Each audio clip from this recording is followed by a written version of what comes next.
I was at dinner with some friends and I saw it on my cell phone and I passed it to my friend and I said, "This is a hoax, right?"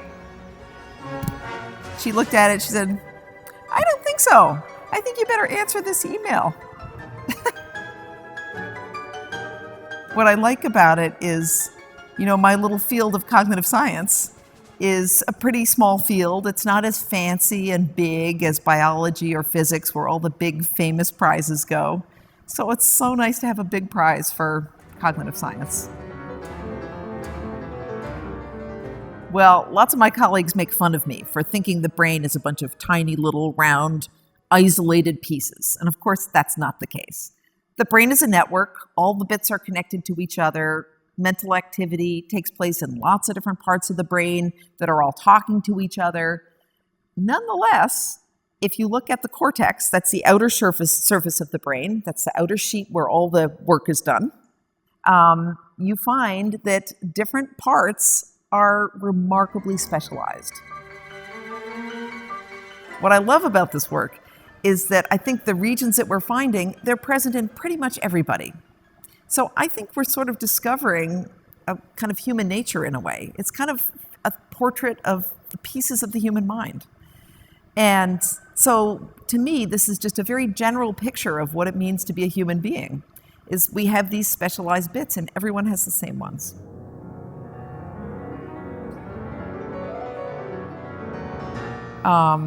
I wanted to do brain imaging since 1981.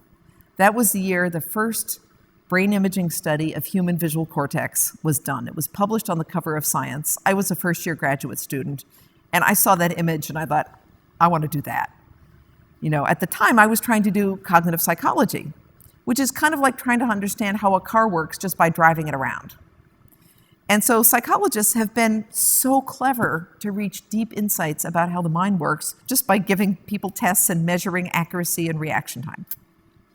But it's very tempting to look under the hood. And so when the first brain imaging studies started getting done in the early 1980s, I was just desperate to look under the hood.